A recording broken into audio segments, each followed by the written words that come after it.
powered by the Inside the Birds podcast. Now, live from inside the Matt Black Kia Studios, it's Football at 4. Football at 4 is powered by the Inside the Birds podcast, and it is brought to you by Prop Swap, America's sports betting marketplace.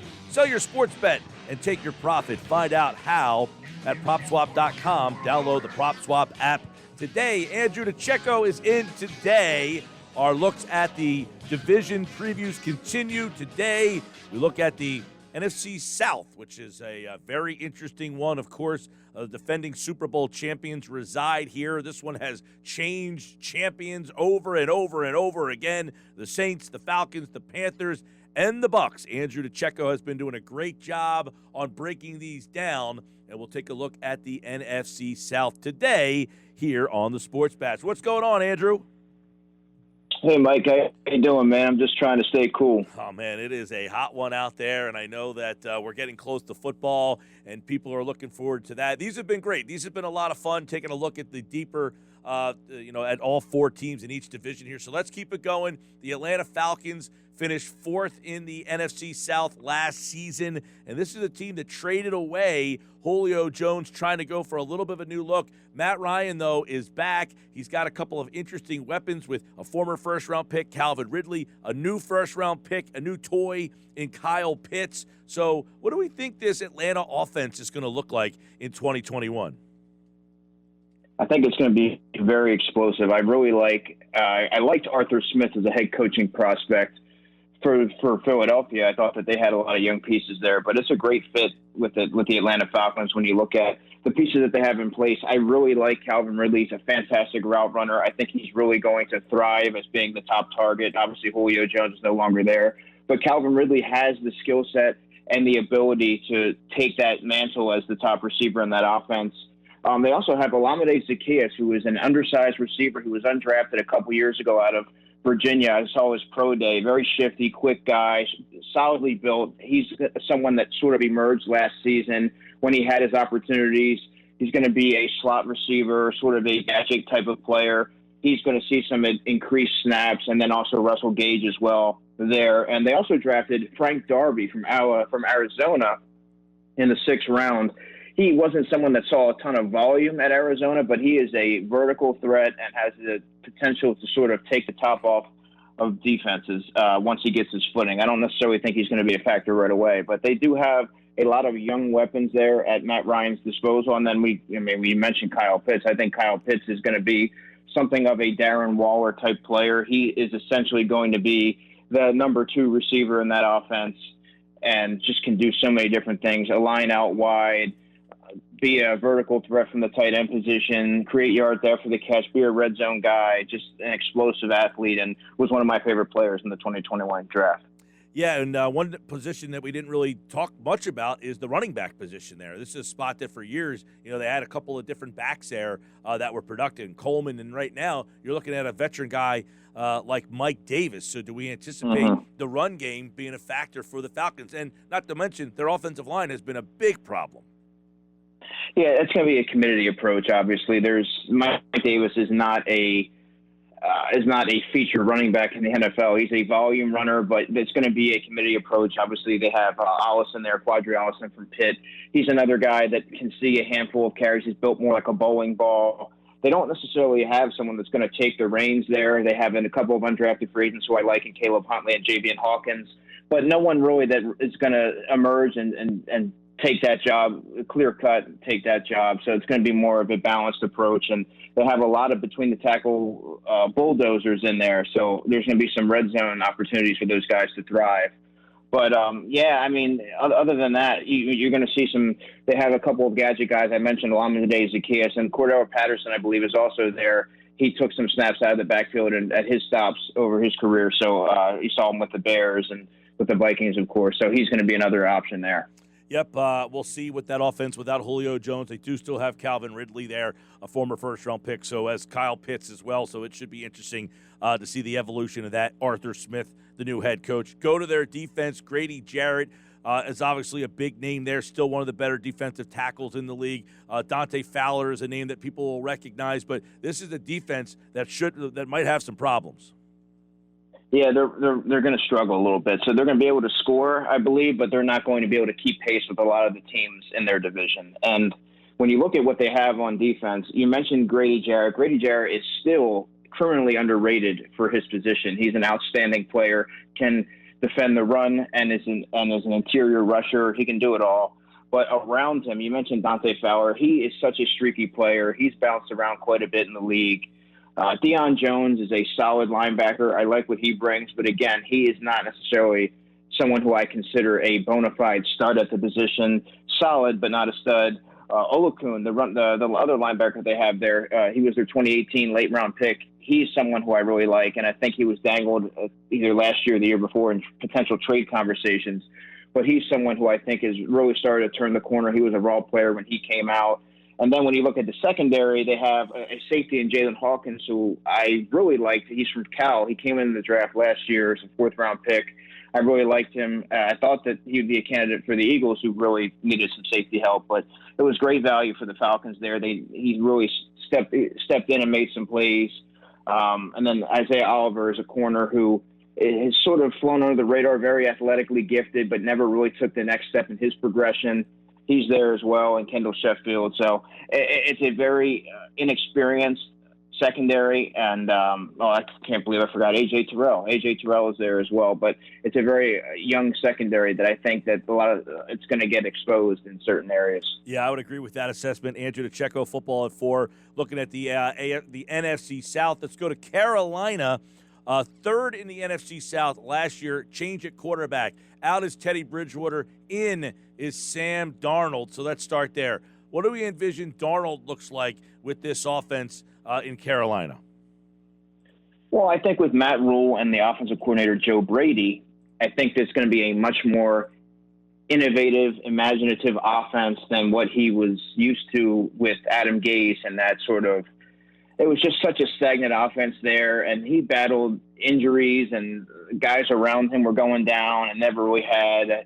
They brought back Demaryius Thomas, who was on the last leg of his career.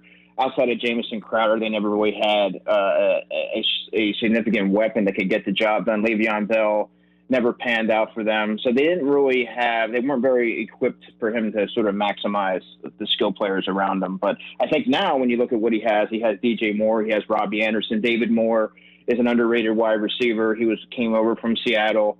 And they have some of those guys there. Shi Smith was a late-round pick from South Carolina. I think he's going to be a dynamic weapon out of the slot. Undersized guy, but can do a lot of different things. Take the ball out of the backfield, get him on the move. He's someone that has a lot of explosive traits there. So I like the weapons that he has. But the tight end position is sort of lacking. Dan Arnold is very athletically gifted, but he really has never been a focal point of an offense. He's going to be probably the de facto starter there. Ian Thomas is also there, but he's been given a lot of opportunities. He never really stepped up and snatched that role. So, I do like his receiving options, but not necessarily at the tight end position. Well, obviously last year they had some injuries with Christian McCaffrey. How much will they lean on him, and what kind of part of the offense do you think he will be coming off the injury problems that he had? He's a smaller guy. Yeah, he's a smaller guy, but I think now that he's had some time to recover, I think you're going to see him go back to being the Christian McCaffrey of old. He's going to be a focal point of the offense along with DJ Moore and Robbie Anderson. And they really are going to have to lean on him in certain areas, especially as a pass catcher out of the backfield. You talk about what he brings to the offense, such a dynamic weapon out of the backfield. You can line him up in the slot and do so many different things with him. And I also forgot to mention Terence Marshall, the receiver who they drafted in the second round to complement Robbie Anderson and DJ Moore and David Moore. So, they do have a number of weapons, but I do think that Christian McCaffrey is going to be leaned on heavily in the passing game as well. Yeah, they also got Hubbard in the Oklahoma State kid in the draft as well. We'll see how they utilize him, if they mix him in to take some of the – Oh, right. Yeah, they did. Offensive line, obviously – they have some issues on that side of the ball as well. which is part of a lot of the reasons these teams struggle. We always keep coming back to the offensive line issues there for that offense, so we'll see. On defense, this is where Matt Rule is kind of known for. He's got some interesting names now on this defense side of the ball. One is Jeremy Chin, who a lot of Eagle fans wish was wearing midnight green. J.C. Horn, they made that selection in the first round. A little bit of a surprise for some people. Hassan Reddick was a guy that had a little bit of a different role. We'll see what they end up doing with him in their defense there. So this defense, Shaq Thompson, they've got some interesting names here. This is going to be one of the best defenses in football within the next year or so because they have so much youthful talent and guys with tremendous upside. I mean, Brian Burns, Bravian Roy, the defensive tackle, he was one of my favorite day 3 prospects last year in the draft, dominated the Shrine Bowl. He's an undersized, chubby defensive tackle, but he plays with outstanding leverage and is a good interior rusher. So I think that that was a good find for them. They have him there. They have Davion Nixon from Iowa, another day 3 guy from this year's class. Derek Brown is there from last year. He was the first-round pick. They have Gross Matos from Penn State. They have Shaq Thompson. They have Denzel Perryman. And then when you look at the secondary, they have J.C. Horn and Jeremy Chin. I mean, that could be one of the best duos, the best young duos that any secondary has in football right now. All right, that is the Carolina Panthers in the NFC South. Let's go to the New Orleans Saints, who finished first in the division last year, but they're going to have a different look, Andrew, and I guess it's going to start with what will that quarterback competition look like? Yeah, and I was actually asked this today. It's funny, but I think that Jameis Winston's going to win that job. Taysom Hill is too raw of a passer. He got exploited even against the Eagles in the latter stages of that game. He just does not have – he's not a consistent enough passer, can't win from the pocket. He's a flighty quarterback. He's too willing to elude the pocket with his legs and doesn't necessarily go through his progressions. And just I don't think that is a solid plan for them moving forward. I think you take your lumps with Jameis Winston, who we know is willing to throw the ball up there, and he's also going to turn the football over quite a bit. That's just been his MO throughout his career, but I think he gives them the best chance of winning from the quarterback spot. And he's going to have Michael Thomas there. He's going to have Traquan Smith there. And Deontay Harris, who's one of my favorite wide receivers in football, great story, undrafted free agent out of Assumption College, a Division III player, very small, shifty player, good punt returner. So he's going to be there as well, undersized player, but I think he's going to have a more an elevated role this year. But this isn't going to be the Saints of old, that explosive offense. It's going to be Alvin Kamara, and it's going to have to be a group effort to sort of move the football and score points. Yep, it should be interesting. Michael Thomas, Alvin Kamara, they got some weapons there, but we'll see how the quarterback is able to utilize them. Good offensive line, Armstead, Ramczyk, they're pretty good there. Pete's a pretty good guard as well. Cesar Ruiz, McCoy, so they're pretty good up front. We'll see what that offense and how it changes. Ramczyk's one of the best offensive tackles in football. And Ruiz, they're solid on the offensive line. Yep, and we'll see how their offense changes with a full offseason without Drew Brees. Go to their defense, which, for years was kind of the weak point, and then it slowly started to kind of come over. Would you say that the defense is now going into the season as a good one? Yeah, I would say so. I think it's going to be. I mean, you can make a case that outside of I really like what they did in building the Carolina Panthers defense, but I think the Saints aren't too far behind. When you have Cam Jordan, David Onyemata is a underrated tackle, not necessarily I think he's in his late 20s, but he was a good find in the 4th round for them, I believe. Marcus Davenport's there. Pete Warner is from Ohio State, the linebacker who they selected in the 2nd round, is going to be a plug-and-play guy. He's coming from a program known for producing pro-ready linebackers, and I think he's going to step right in there. It doesn't hurt that there's not a lot of competition there for him to sort of go up against this summer. So he's going to be on the weak side. It's more of a weak side linebacker. And then the secondary, Patrick Robinson still. They're a little older. You got Patrick Robinson and Malcolm Jenkins, of course, 2 former Eagles, and Marshawn Lattimore, who is still one of the premier cornerbacks in football. So they're going to have a veteran secondary, and they have some tools on the defensive line, which I like. Yeah, that's the Saints defense, as you mentioned, a couple former Eagles in that secondary. Malcolm Jenkins, we'll see if he's as productive again. I mean, he had another good year last year for the Saints. And then the Super Bowl champion Tampa Bay Buccaneers. They finished 2nd in the South last year. Remember, and then they went on, got hot and won the Super Bowl. So the defending Super Bowl champions reside in the NFC South. We know Tom Brady, but what does he have to work with? It almost seems that they're running it back to take a page from the old Sixers all season. Run it back. It seems like this offense is going to be almost the same. Yeah, I still think that the Tampa Bay Buccaneers are going to be the class of the NFC South. And like you said, they have a lot of continuity there on offense. They have Mike Evans. They have Chris Godwin. That's as good of a duo as you're going to find across the NFL. Jalen Darden was a player who they selected from North Texas. He's an undersized player, but he's a dynamic slot receiver, very shifty and quick, and knows how to create after the catch. He was a fourth-round pick this year. Scotty Miller's there. If you look at their offensive line, they have Donovan Antonio Smith Brown, by the way. Antonio Brown. Yeah, Antonio Brown. We'll see if he's able to sort of pick it up because he did all right for them, but they have a lot of competition there now. There's a lot of younger players there that are hungry and willing to step up and take that role over in the slot. Jalen Darden's going to give Antonio Brown might eat into his snaps a little bit. He was one of my favorite slot players in this draft, so I think that he's going to prove to be a sleeper as a rookie. And then you look at their offensive line: Ali Marpet from Hobart College, Donovan Smith, Alex Kappa from Humboldt State, and Tristan Wirfs. They have a really strong offensive line. And the running game, you still have the two-headed monster, the power running game with Ronald Jones and Leonard Fournette. So that offense is equipped to still be one of the most prolific in the league this year. Yeah, and interestingly enough, they picked up Giovanni Bernard as another running back. They've got Gronk, they've got O.J. Howard, they've got Cameron Brate. Yeah, and they also have Keyshawn Vaughn. Yeah. He was their third-round pick in 2020. So, they have a number of running backs in their stable. They are loaded on the offensive side of the ball, but they might be equally as good on defense. A lot of big names: Sue, Vita Vea, Golston, Pierre-Paul, White, Levante David, Barnett, Antoine Winfield Jr. they bring on board. So this defense is no slouch.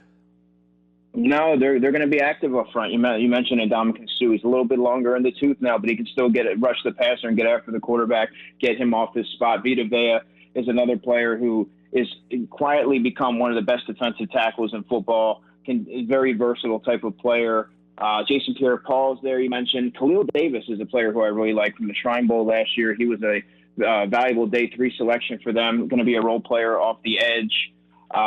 Joe Tryon was a surprise first-round pick out of Washington. I think he has a lot of enticing tools, but I do think he's a little bit I don't know if he's going to be an early contributor. I think he's a little bit ways away from being a prominent fixture on that defense, but I think in time he's going to take over a lot of snaps from Jason Pierre-Paul towards the end of the season. Devin White, Levante David, Shaq Barrett, that linebacking, that second level they all boast different skill sets and they can rush the passer, they can defend the pass.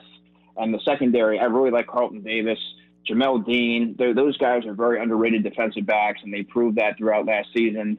Antoine Winfield is there as well. So I really that's about as well-rounded of a defense as you're going to find, with a good mixture of young players and veterans. Sure is. Andrew DiCecco, let's take a look then. How will that division that had the Saints, the Bucs last year, 1-2, how do you see this one finishing this season? Well, I like the Tampa Bay Buccaneers to still lead the division, and then I'm probably going to go, as much surprise, I'm going to go Atlanta Falcons. I like Matt Ryan. I like the new head coach, Arthur Smith. I think he's going to be an innovative and take advantage of some of the weapons that they have there. Then I'm going to go Carolina. I really think that they're going to be a force in the next year or so, like I said, but I still think they're a little young on the defensive side of the ball to really make their mark this season, but they're going to be a force in the coming years. And then I think finishing last is going to be the New Orleans Saints, and that's primarily chalked up to the quarterback position. I just don't think they have enough there to get it done. All right. Andrew DiCecco, our look at the divisions continue. Andrew will be back on Tuesday, and when we do that, we will look at the NFC North, another very intriguing one because we don't know if one Aaron Rodgers will be in that division or somewhere else. And if he's not, that one becomes really up for grabs, you would think. And then on Friday when Andrew's back, we will look at the NFC East. And by the next time Andrew's back, the Eagles will be at training camp, and we'll have all that coverage for you here on Football at 4. Andrew DiCecco at DiCecco NFL on Twitter, and, of course, here on Football at 4. Andrew, appreciate it, man. You got it, man. Have a good one. Yeah, I've been having a lot of fun listening. Man, he has so much depth on some of these guys and these rosters and these teams.